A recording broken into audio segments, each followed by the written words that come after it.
What's up everybody, this is Master Felipe, and in today's tutorial I'm going to show you how to print in another format. So, we just need to create a new file. So, click po tayo Ctrl N or just click new file in here. So, mag-create po tayo. So, first natin gagawin is, maglalagay tayo ng comment is exercise 3. Mga kaibigan, exercise 3 na po to. So, ngayon is, ang gagawin nating format yan is how to print in another format, mga kaibigan. So, una nating gagawin is ang normal printing lang po, mga kaibigan. How old are you? So, nagprint tayo ng how old are you. Tapos, magtatanong siya ng input, mga kaibigan. So, itatanong natin is, gagawin natin is, gagawa tayo ng variable, which is si age, mga kaibigan. Age ang variable.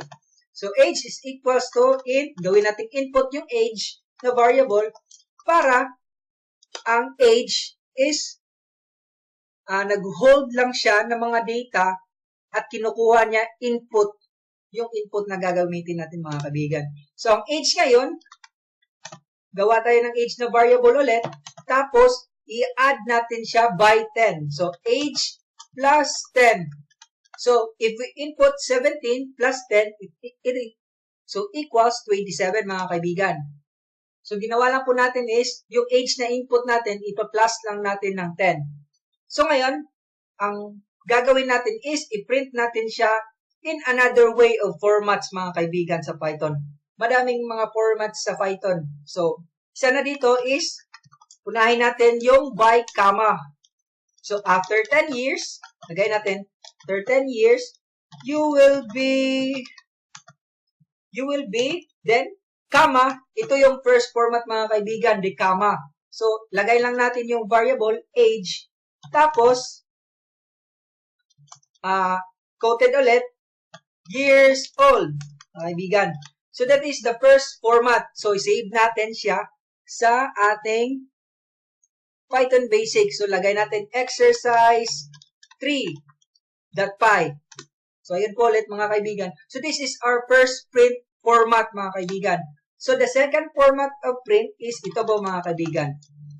So, after 10 years ulit, after 10 years, you will be... Ngayon, ang gagawin natin is ang dot format, mga kaibigan. So, alam na mo ninyo to, in-explain ko na in the previous tutorial, mga kaibigan. So, ginamit natin is ang dot format. Years old. Ang dot format is nagba-base siya itong bracket na to. Ito, so nakikita nyo to. Close and open bracket, mga kaibigan. So, naka-indicate po nito, ang first bracket is ang first format dito sa variable. So, ilagay natin yung variable, ipiprint niya yung first. So, since ito yung first, so, ang first ngayon is ang age. Ito. So, kung lalagyan na po natin yan, siya na po yung second. Tapos, dito natin ilalagay is ganyan. So, yun lang. That's the thing of that format, mga kaibigan. So, next na format natin, mga kaibigan, is ang percent. So, print natin ulit. Print natin in another format. After 10 years, you will be, since age po tayo, mga kaibigan, so, percent I stands for integer. So, percent S stands for string, mga kaibigan. So, hindi po string ang gagamitin, int ang ginamit natin. So, percent I ang gagamitin natin. So, years old. That's a proper format for the age. For this int. So, lagay na po natin. Ang kaibahan dito ng dot format is percent ang ilalagay natin. So, lagyan natin siya ng space. Tapos, ito, ilagay natin yung variable which is age. So, itong mga kaibigan, ang pinaka-the best format of all the prints is ito yung mas convinced ako sa second kasi the second print is the one that I use. Tapos, very convenient siya, mga kaibigan, at very understandable.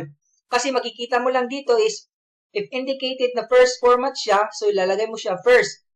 If second format naman siya, so ilalagay mo dito second. Kadalawa. Ganyan. Kama ka lang, tapos second na siya. Naka-indicate na siya ng second. Tapos pangatlo, kama ka ulit, tapos pangatlo na yan. So, the best solution for printing is I use the second part, mga kaibigan. So, run po natin mga kaibigan. So, naka-indicate po nun is, nag-ask siya ng how old are you? So, lagay ko, 20 na po ako mga kaibigan, 20 na. So, di ba? After 10 years, you will be 30 years old. After 10 years, you will be 30 years old. So, same goes on. That's the other format for printing, mga kaibigan. So, ito po. So, that's end our tutorial, mga kaibigan. Ito na po yung end. So, in the next tutorial, mga kaibigan, please wait for the next upload, and please don't forget to subscribe to my channel and like the video. Thank you po, mga kaibigan. Yun lang po.